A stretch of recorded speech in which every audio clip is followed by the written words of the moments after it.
Hey, how's it going, everyone? So I got the bright idea, since our air compressor isn't pumping out any more air.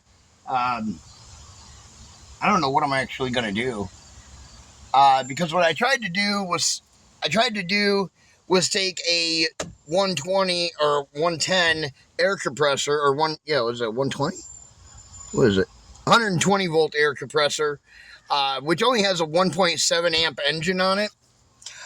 And what I tried to do was, which, don't ever try to do this because it doesn't always work out. But what I tried to do is I tried to, cut the plug off at the end of it.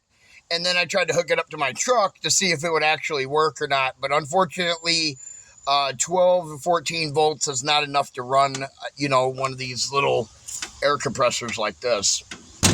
So I got to put the end of it back together. And then I guess what I'm going to have to do is I'm just going to have to carry my generator around and this little air compressor, because I can't put my big air compressor, the 20-gallon air compressor, on this truck because it's a short bed.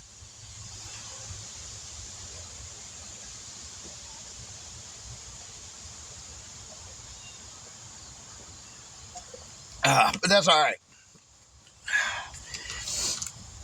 So, okay, I had to make sure that end would fit in there for this air compressor. Put this on this air compressor right quick, because I have to have an air compressor in my truck. Like I said, I cut the cord off of it thinking that I could make it into, work off of my truck like my other one did. But unfortunately, it doesn't work that way. It won't work that way. I tried to do this a long time ago. So, before we ever got this air compressor, I tried to splice this into that to see if it would work. But what I'm going to do now is I got to splice it back together, because I got the end of the cord right here. I'm going to splice this back together to this cord, and then hopefully the air compressor still works. I honestly don't know, because I haven't even tried to use this air compressor in a couple years now. I don't think I have to have the ground hooked up. We'll see. We'll worry about that in a minute. But I ended up cutting the ground wire off of the other side of it. Probably like an idiot. I don't even remember why, but oh yeah, because there's no ground for the truck itself, and I didn't want to ground it off to the body, was the reason why I did that. It's been a few years since I cut this cord off of here, but I kept it together just in case I needed it, and I needed to put it back together. This is when I was doing all this stuff and putting this truck together, back about 4 or 5 years ago, putting this white truck together. Before that, we were doing roadside assistance with a little Ford Explorer. And we did use this, air compressor then, but we had a small generator. But unfortunately, that small generator was not mine. I was borrowing it from another gentleman that worked with us and rode with us. And when he decided to stop doing what we do, because he got too old, he needed his, little generator back. So I gave it back to him. And then that's when we got this one donated to us on the front of the truck from Justin's Auto Repair. And they gave us that one to put on the front of our truck because they didn't need it. He actually was using it on his lowriders and stuff like that, for the air suspension. So yeah. All right. There we go. Oh. Get some black tape here. We'll go inside and we'll tape this up right quick. My house is filthy, so don't mind my mess.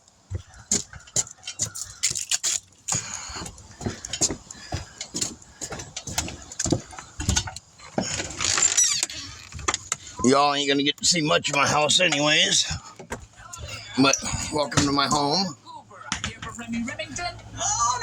See all my certificates up here?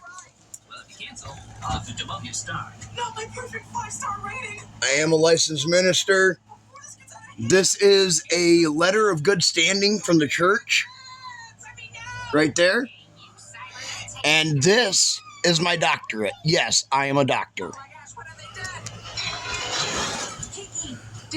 So, a lot of people don't get to see that type of stuff there, but yeah, let's see if this air compressor will work now. There's the big air compressor. I got it sitting in here in the house. All right, let's plug this in and let me go get some black tape right quick and tape that off.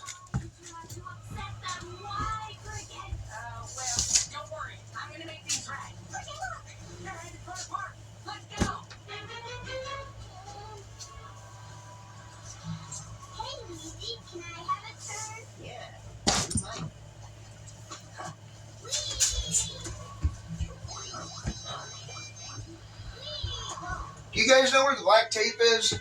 No. No? Okay. All right, come here, Craig. I need your help. Okay. Hold these two wires apart like this. So that way they don't touch. And come over here. Come over here. I got to make sure that this still works. So make sure that these two wires, the bare ones, don't touch, okay?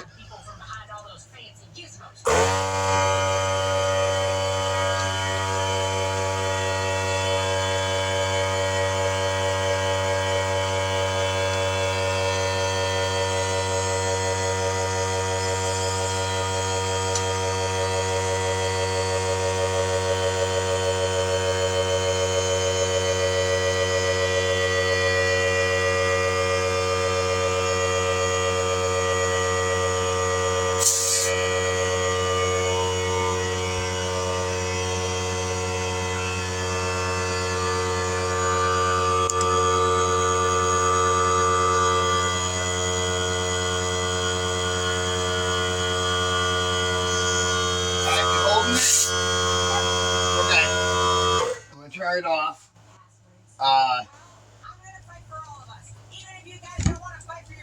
There, now you can set that down. Now it says it's got about 25 pounds of pressure in it, so I'm going to let it go. Works just fine. Alright, so, well, there went my cat. He got all scared from the air pressure being let out.